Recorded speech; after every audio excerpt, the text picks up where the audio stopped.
Hi, submarine friends. Great news. I could not be happier. I contacted the government officials in charge of the lake where I want to launch and dive my submarine. No problem. They said I can, well, their exact words were, "We have no issues." Fantastic. So I'm back on track. I let the AI system freak me out and get me all worried that I was breaking laws and whatnot, but it turns out it's fine.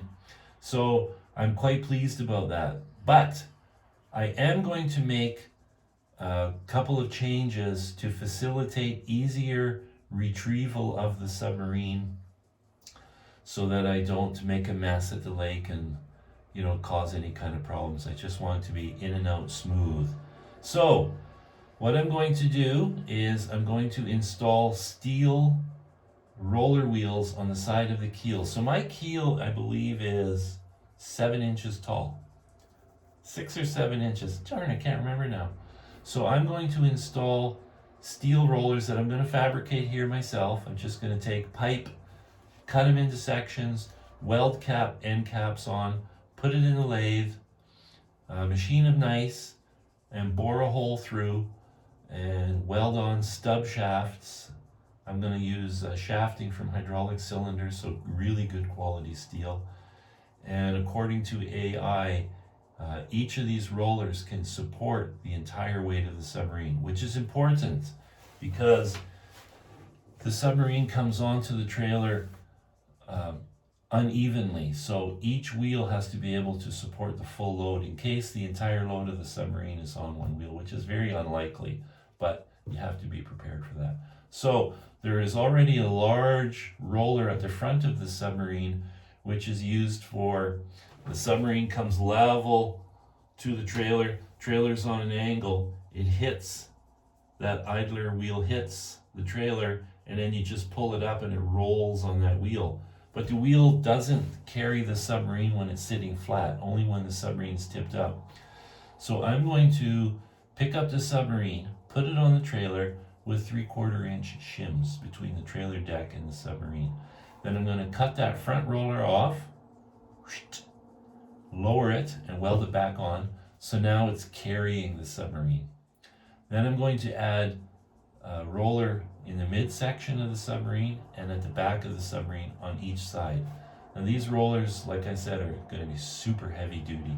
So I only need 2 rollers on each side. I could get away with 1 roller on each side, but the submarine needs to have a roller while it's still halfway onto the trailer. So I need a midway roller. So that's going to take me a bit of time because I have to go to town and get oxygen and whatnot, supplies to do this job. But within a couple days, I'll have that done. It won't take that long. So that is fantastic. So another thing I did is I ordered a 13,500 pound winch, electric winch, which I'm going to mount to the back of the 1-ton truck, which is what I'm going to use to get it up to the lake for the summer. And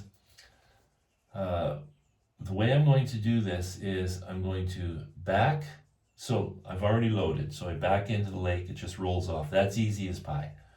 But to retrieve the submarine, that's where it gets difficult. So I'm going to back the trailer into the water further than I need to, so that the front wheel on the trailer, or the front wheel of the submarine, is over the back of the trailer. Then I'm going to tighten the winch so that I can pull forward with the truck and pull the trailer forward with the submarine, and the submarine will just raise out of the water a bit as I pull forward. It should pull forward no problem because there's no weight. So before I pull forward, I'm going to put 1-inch thick, 2-foot wide plywood strips. I'm going to lay them on the lake bed, and what that will do is, it's all gravel, it's rocky gravel, but I don't want to mess up the gravel, and I don't want to risk the wheels sinking into it. So the plywood will prevent that from happening. So when I pull ahead, it traps the plywood in place. So now the plywood is in place. I've pulled ahead, trapping the plywood. So now I can just engage the winch, and this winch actually has remote control. So it's, you can stand anywhere and control the winch. I'm going to use a snatch block which doubles the strength. Not that I need to, because according to the math, I need less than 4,000 pounds of pull to pull this onto the trailer with steel roller wheels on a wooden deck. 4,000 pounds. I'm just thinking it's actually 3,600 or something. So like I said, under 4,000 pounds with an 11-degree slope, which is a standard dock slope. But I think this is steeper. So doesn't matter, because the winch is definitely powerful enough, and being on rollers, it'll just roll up. So that's the plan. So I'm pretty happy about that. That's really nice. It's going to set me back a bit to put the rollers on, but it's worth it because I don't want to cause any damage or have any problems. So another thing, more great news. My strainer came, and that's to prevent debris going into my water pump. So that's just going to mount right here, right off this valve. And then these little pumps, I cannot believe the performance of this little pump, but it's heavy. You can usually tell how good things are by how heavy they are, right? So this is a heavy little bugger, but it pumps water like mad. Now remember, the only thing it's doing is pumping water just through this exhaust system and my cooling radiator. So, it doesn't have to be fast, and it doesn't have to be powerful. And besides, the water level is, like right here inside the submarine. So it's 8 inches down. So this pump only has to lift the water 8 inches to exit the submarine. So I got 2 of them. So if by chance one is not powerful enough, I'm going to double them up. So that should work just great. And they're meant to pump fresh water. They don't need lubrication from antifreeze like my Prius pump does. So these are actually submersible too. You can throw them into a pond. So they're great little pumps. Then the other thing that came, this I'm really happy with. I've already tested it. This is my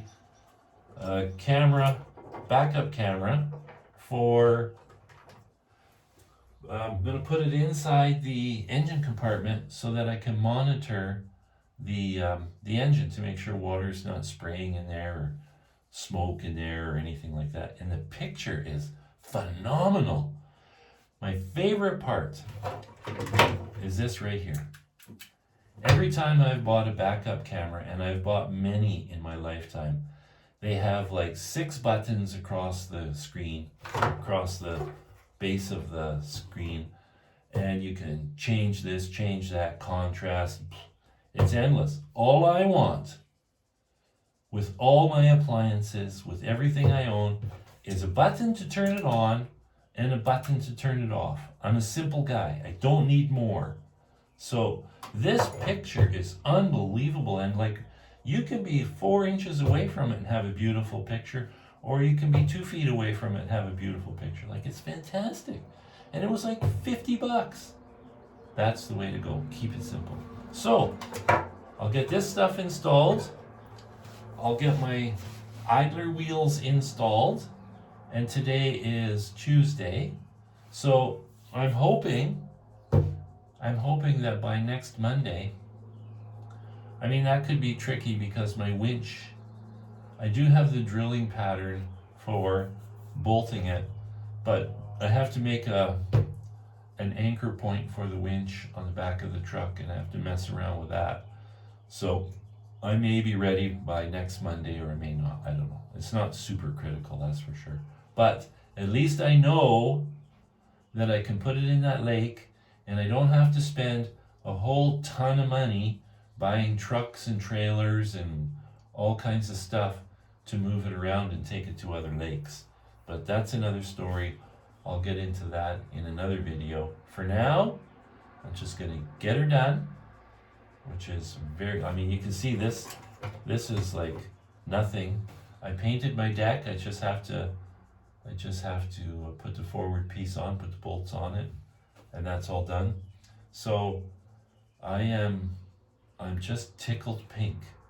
I'm back on track. I spent 2 years building this, and then suddenly I thought I was going to have this massive expense to buy a bunch of equipment to deal with launching in shallower lakes. So this lake is perfect because the launch is so deep right away that I can just use all my existing stuff. I don't have to buy a thing. So that's really nice. So anyways, good news, back on track. I guess we were always on track, just didn't know it. So that's going to be it. I'm going to get to work. Ciao.